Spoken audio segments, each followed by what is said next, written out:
আসসালামু আলাইকুম। আমি নতুন একটা ভিডিও নিয়ে আসলাম আপনাদের কাছে। চিকেন আলু ভাজা। এত সহজে যেন চিকেন ভাজা করা যায় অল্প সময়তে আমি বুঝতে পারিনি, কিন্তু অল্প সময়ে আমি বাচ্চাদের চিকেন বানাচ্ছি, আলু ভেজে দিচ্ছি, বিকেলের নাস্তা বাচ্চারা খাবে।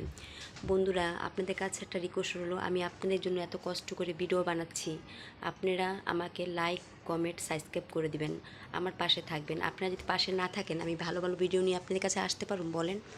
দেখেন, আমি চারটা আলু নিয়েছি। চারটা আলু নিয়ে অল্পতেই অনেক কিছু হয়ে যায়।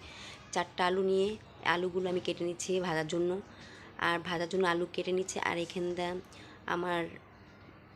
আমি দেখেন মুরগির জন্য মুরগিগুলো কিছু কিছু পশম ছিল, সেটা আমি বেছে নিচ্ছি।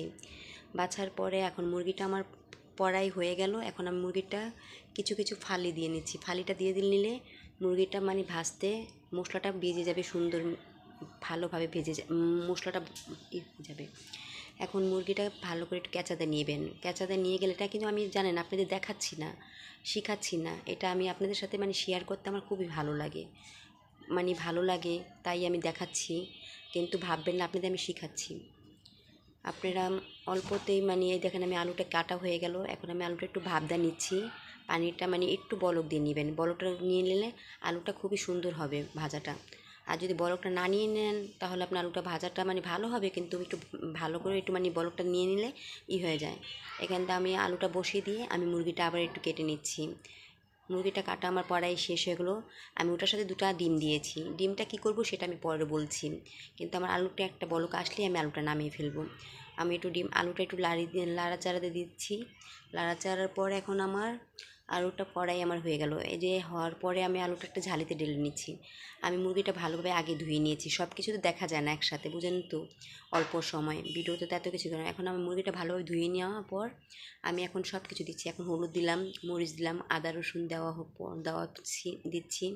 এক মরিচে ফাঁকি দিলাম, একটু আমি জৈথি বেটে দিয়েছিলাম, জায়ফল বেটে দিয়েছিলাম, এটার সাথে মরিচের ফাঁকিটা দেওয়া হলো। এখন আমার সব একসাথে দেওয়ার পরে একটু লবণ, এখন লবণটা দেওয়া হচ্ছে। লবণ দেওয়ার পরে এখন আমি এটার সাথে একটু হালকা চিনি দিয়ে নিয়েছি। লবণ আর চিনিটা একসাথে মিক্স করে দিয়েছি। সব আমার একসাথে দেওয়া হলো। এখন লেবুটা আমার দেওয়া বাকি। এখন লেবুটা আমি দিচ্ছি।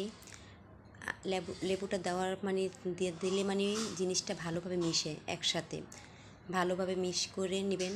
আপনি লেবুটা দিলে লেবুটা আপনি দিলেও চলে, না দিলেও চলে, কিন্তু লেবুটা দিলে আমার কাছে ফ্লেভারটা ভালো আসে। ভাজার একটা 5 মিনিট এখন আমি অপেক্ষা করব। সব কিছু আমার মিক্স করা হয়ে গেছে। 5 মিনিট অপেক্ষা করো। সেই আমি আলুগুলো আগে পানি ঝরিয়ে রেখেছিলাম, সেই আলুগুলো এখন আমি মিক্স করছি সেই মুরগির মতনই। এখন দিলাম একটু হলুদের ফাঁকি, এটা গরম মশলা সব একসাথে মিক্স করেছি, ফাঁকি করেছি। এটা আমি গরম মশলা, এটা ফাঁকিটা দিয়েছি, ধনিয়া ফাঁকি দিলাম, ধনিয়ার ফাঁকি। এখন দিব আমি কি, মরিচের ফাঁকি। মরিচের ফাঁকি দিয়েছি। মরিচের ফাঁকির পরে এখন আমার দেওয়া পড়বে কি, মরিচের ফাঁকির পরে এখন দিচ্ছি লবণ। লবণটা দেওয়া, এটাতে আমি চিনি দিইনি, এটাতে শুধু লবণই দিয়েছি। লবণটা দেওয়ার পরে একটু আদা রসুন দেওয়া হয়েছে। এখন আমি এটা ভালোভাবে মিক্স করে নেব। হাত দিয়ে মিক্স করা লাগবে না, কিন্তু আপনি একটু আস্তে আস্তে করে লাড়াচাড়া দিয়ে মিক্স করা হয়ে যাবে, আপনার হাতেরই করা লাগবে না। এখন আমি সেই ডিম দুটো বলছি না, ডিম দুটো সিদ্ধ করেছি, কী করব, সেই ডিম দুটো এখন ছিলে নিয়েছি। ছিলে আমি ডিমটার জন্য আমি ডিম দিয়ে দিলাম ব্লেন্ডারে। এখন দিলাম সাদা গোলমরিচ। গোলমরিচ আপনি আলামও দিতে পারেন, আপনি ফাঁকি থাকলে ফাঁকি দিন। এটা হয়েছে আমি 1 কাপ দিয়ে দিলাম, আধা কাপ দিয়ে দিলাম পাউডার দুধ। পাউডার দুধ দেওয়ার পরে আমি দিয়ে দিলাম 1 কাপ পানি। আধা কাপ যেহেতু দুধ দিয়েছি, 1 কাপ পানি দিয়ে দিলাম। পানিটা না দিলে কিন্তু হবে না। পানি দেওয়ার পরে এখন আমি দিচ্ছি, দেখেন 2টা ডিম দিয়েছি। এখন আমি দিলাম লেবু রস। লেবু রসটা আমি ভালোভাবে করে নিলাম, চিপটিয়ে নিলাম। কিন্তু লেবু রসটা আপনি বেশি দিবেন না, একটা দেওয়ার চেষ্টা করবেন না। যেহেতু আপনি 1/2 কাপ দুধ দিয়েছেন, 1 কাপ পানি দিয়েছেন, লেবু রসটা আপনার অল্পই দিতে হবে, বেশি দিলে আবার হবে না, বেশি দিলে আবার চুটকি হয়ে যাবে। এটা হয়ে দিয়ে দিলাম ঘি। ঘি আপনি দিতেও পারেন, আবার নাও দিতেন। ঘিটা দিলে ফ্লেভারটা ভালো আসবে, আপনার জিনিসটা সুন্দর হবে। আমি দিয়ে দিলাম এটা আধা কাপ, 1 কাপ সয়াবিন তেল দিয়ে দিলাম। সয়াবিন তেলটা দেওয়ার পরে পুরো 1 কাপ আমি সয়াবিন তেল দিয়েছি, যেহেতু 1 কাপ পানি দিয়েছি, 1 কাপ সয়াবিন তেল দিয়ে দিলাম। এখন আমি দিয়ে দেব সয়াবিন তেলটা ভালোভাবে দেওয়ার পরে এখন আমার দেওয়া হচ্ছে এটা চিমটি লবণ দিয়ে দিবেন। লবণটা আপনি যতটুকু লাগে পরিমাণ মতো ততটুকু দেওয়া হবে। এটা দিয়ে দিলাম হাফ কাপ, ছোটো এক কাপের হাফ কাপ চিনি। এখন আমি সব কিছু একসাথে মিক্স করে এখন এটা আমি ব্লেন্ডার করে নিচ্ছি। ব্লেন্ডার না করার পর দেখবেন কি হচ্ছে, অল্প সময় এখন আমার আবার একটু ব্লেন্ডার করতে হবে। একবার যেহেতু করেছি হয়নি, পুরো আমার মিক্সটা হয়নি, এখন আমি আরেকবার ব্লেন্ডার করে নিচ্ছি। অল্প সময় বাচ্চাদের মন খুবই খুশি হয়ে যায়, বুঝতে পারছেন। বিকেলে নাস্তা ঝটপট করে বাইরে থেকে না কিনে এনে ঘরে একটু ঝটপট বাচ্চাদের বানিয়ে দিলে বাচ্চারা খুশি হয়, ঘরের সবাই ফ্যামিলি হয়ে যায়। ওইটা আমার ব্লেন্ডারটা হয়ে গেছে। দেখেন আমার ছোটো ভাই কীভাবে দাঁড়িয়ে দেখতেছে, মানে খাবারের জন্য বসে রয়েছে। এতে তো দেখেন ছেলেও আবার দেখছে কীভাবে মানে হয়ে গেল নি, ছেলেও এবার দেখিয়ে নিল।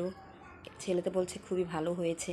আর ছোটো ভাই তো মানে প্রথম থেকে শুরুর থেকে মানে দেখছে। এখন ছোটো ভাইও মানে খাওয়া শুরু করেছে। দেখেন তো কীভাবে, খুবই মজাদার। না বানালে বুঝতেই পারবেন না কেমন হয়েছে। একবার ঘরে ট্রাই করে দেখবেন, ঠিক আছে। ছোটো ভাই বলেছে মজা হয়েছে, তাহলে আপনাদের কাছেও ভালো লাগবে। এখন আমার ওইখানে যে দেখি তেলটা গরম হয়ে গেছে। আমি তেলটা গরম হওয়ার পরে আমি এখন একটা ছেড়ে দিলাম, দেখছেন তেলটা ভালোই গরম হয়ে গেছে। এখন এটা ছেড়ে দিচ্ছি। এখন আমার ছাড়ার পরে সবগুলো একসাথে দিয়ে তো যাবে না, 4টা দিয়েছি। 4টার পরে আমার এখন দেখেন ভালোভাবে উল্টিয়ে, বেশি আপনার উল্টান পুল্টান লাগবে না, একটা উল্টানে হয়ে যাবে, একটা উল্টানে হয়ে যাবে, আবার একটা উল্টান। চুলার আঁচটা আপনি মাঝারি রাখতে হবে, বেশি ফুল রাখলে আপনার এটা পুড়ে যাবে। আপনি ছোট করে চুলার জালটা কমিয়ে রাখবেন, ঢিম জালে আপনার সুন্দর হয়ে যাবে। এক উল্টানে আপনার হয়ে যাবে, আবার আরেক উল্টানে এসে দেখেন কি সুন্দর আমার কালারটা এসে পড়েছে। কেউ বলবে এটা ঘরের জিনিস, সবাই বলবে ঘরেরটা কি সুন্দর, দেখেন তো। বাইরের জিনিস কেউ বলবে না, কেউ বাইরের জিনিস বলবে না, সবাই বলবে এটা মানে বাইরের থেকে কিনে এনেছি। ঘরে যেন এত সুন্দর অল্প সময় এত কিছু বানান যায়, আপনি না বানালে বুঝতেই পারবেন না। এখন আমার হয়ে গেল, এখন আমি কি সুন্দর করে উঠিয়ে নিচ্ছি। আপনার তেলটাও সুন্দর হয়ে নিগড়াবে। আপনি এখন তো পরিবেশ করার সময় হয়ে যাবে। এখন আমি আরেকটা দিয়ে দিচ্ছি। একবার আমার যেহেতু হয়ে গেল, আমার এখন তো আমার আরও দিতে হবে। এখন আমি আরও দিয়ে দিচ্ছি। জালটা আপনি মাঝারি রাখবেন, মাঝারি যদি না রাখতে পারেন তাহলে আপনার তো মানে পুড়ে যাবে। জালটা বেশি বাড়াবেন না কমাবে না। এখন আমার ছোটো ভাইকে দিয়ে দিচ্ছি, ছোটো ভাই দেখেন খেয়ে কী বলছে। আপনারা, ছোটো ভাই খাচ্ছে সসটা মিলে। ছোটো ভাই প্রথম থেকে শুরু করছে মানে দেখার জন্য, শেষ পর্যন্ত আগে বলছে আমাকে দিয়ে নাও। ছোটো ভাইকে দিচ্ছি, ছোটো ভাই খেয়ে বলছে খুবই মজা হয়েছে। ছোটো ভাই বলছে লাইক কমেন্ট সাবস্ক্রাইব করে দিতে আপনাদের। আপনারা লাইক কমেন্ট সাবস্ক্রাইব করে দেখেন। এখন সবাইকে পরিবেশ করে দিতে দিয়েছি। আপনারা সবাই ভালো থাকেন, লাইক কমেন্ট সাবস্ক্রাইব করে দেবেন।